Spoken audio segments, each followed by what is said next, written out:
Hello and good evening, and welcome to About Life Radio Network.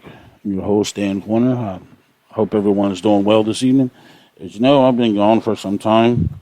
Had some issues I had to work out, but got everything working, and everything was working fine. It's just I've been struggling a little bit here and there, but I'm hanging in there.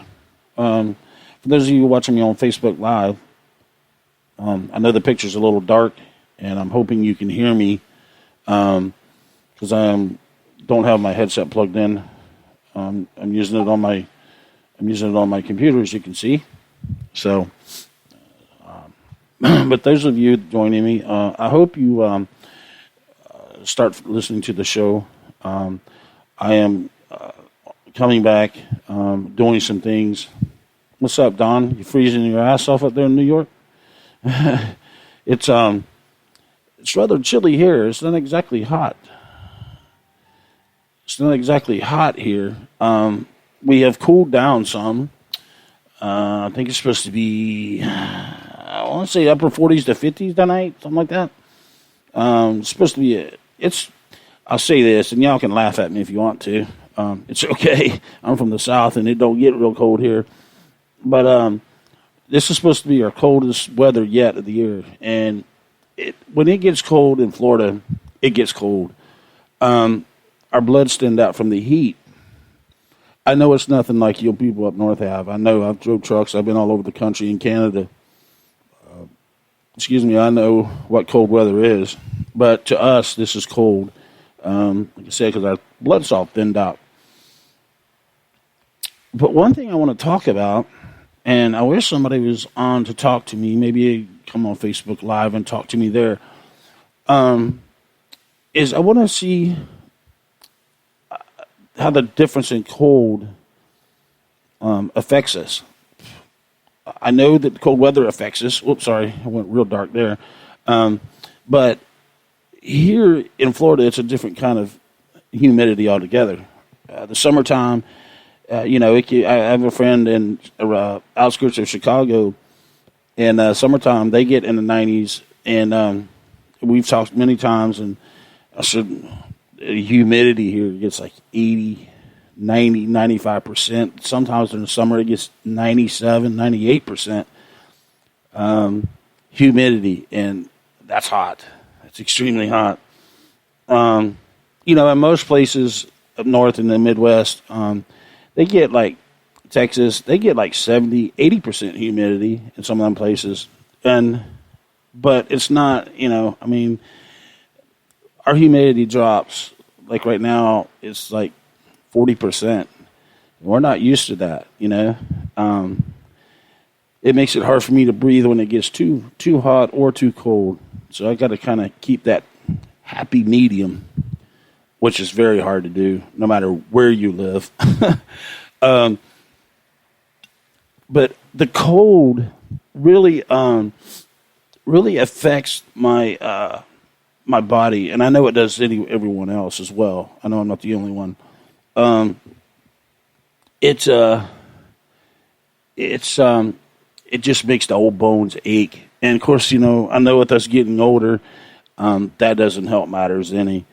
But it's I found that I know, again, you can laugh at me because sometimes it is funny, but there'll be evenings that my wife, we have the AC running, and not now, it's off now. Shit, it's too cool out to run AC, but we pay enough light bills during the summer. But anyway, this time of year for us, like now, keep the windows open for a while, and you close them when you go to bed, and it stays comfortable in the house at night. But I find myself, even during the summers this year, my daughter bought me an electric blanket, and just a small one that you could throw over you while you're in a chair or something. Not a full size blanket, but it's big enough. And I catch myself have to get on that sometimes and turn the heat on because the cold gets to my bones so bad. It is, oh man, I know y'all know what I'm talking about, but it is painful. But I'm either going to do one or two things, and I wanted to share this with everybody because I want people to know that we have alternatives out there. I've been researching the Medtronic pain pump.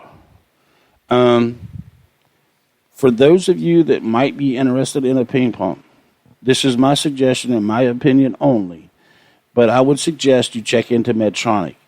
You can actually even call them, and they'll send you a DVD and some information, a little information booklet on the pain pump. I haven't never been against pain pumps, but I've never really been what you call for pain pumps. I have some friends that have them. I've talked to them several times about it. I have a friend that just got hers, and she is ecstatic. She's just thrilled to death. So I currently have a nerve stimulator implant, SCS, but my pain has outgrown it by a long shot. I have pain throughout my body now, all throughout my body.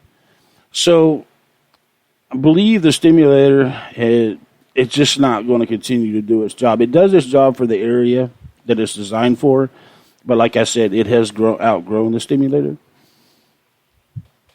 Excuse me. So I could have more leads put in, but I watched a video today from Medtronic. They sent it to me in the mail. UPS'd it 2-day air, I think from Minnesota.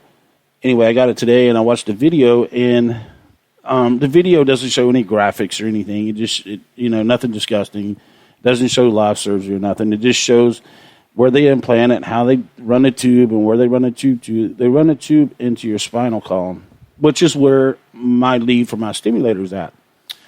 But there's different areas that they can put it for different things. So they can put that in an area where all the nerve endings are, and you get, I think it's like a quarter of medication. I mean, it just depends on the person, too, and the medication.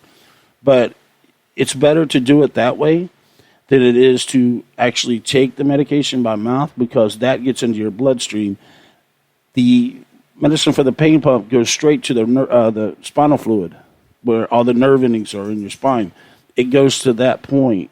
So you're not getting addicted to the medication. And if anybody knows about pain pumps and I'm wrong, please correct me when you get a chance, because I want to make sure I'm giving the right information.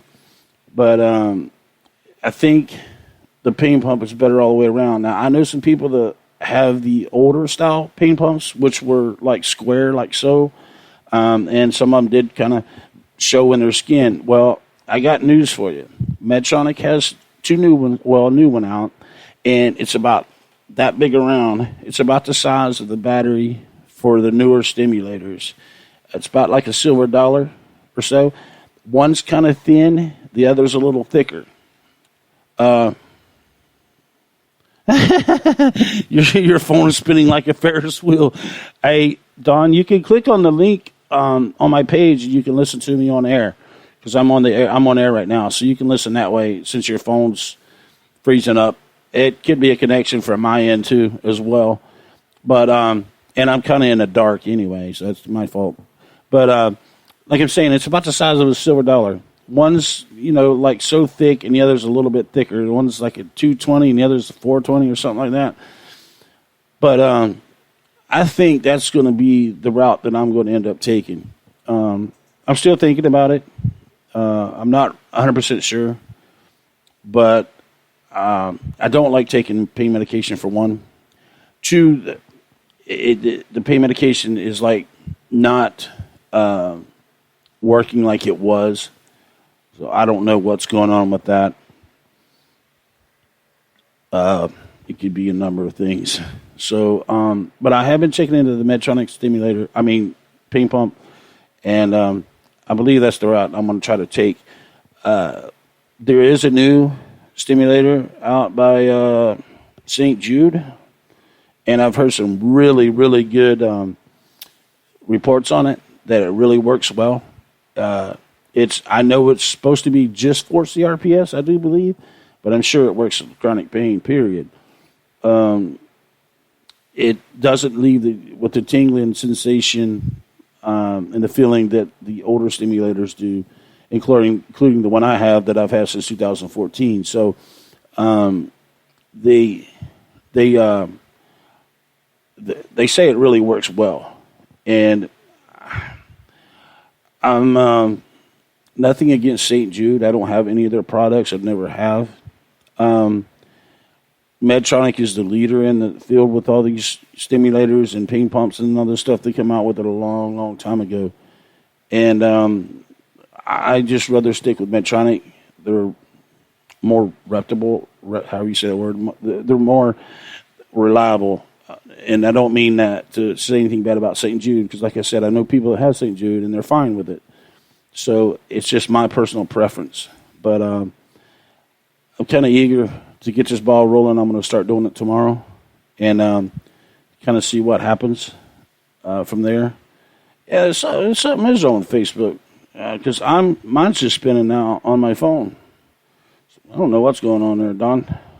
Something ain't right. Probably my internet connection. Here, let me do this. Let me take it off of Wi-Fi because sometimes my Wi-Fi at my house likes to mess up. What? I don't know what's going on. I stopped. Oh, my live video just quit. Wow, nice. I don't get it. I don't understand it. Let me try to connect back. Yeah, let me try to connect back and see if this is any better. I'm off of Wi-Fi now. It showed that I just ended my live video, and I got all sidetracked now. But anyway, that's kind of the route I think I'm going to go with it and see what happens.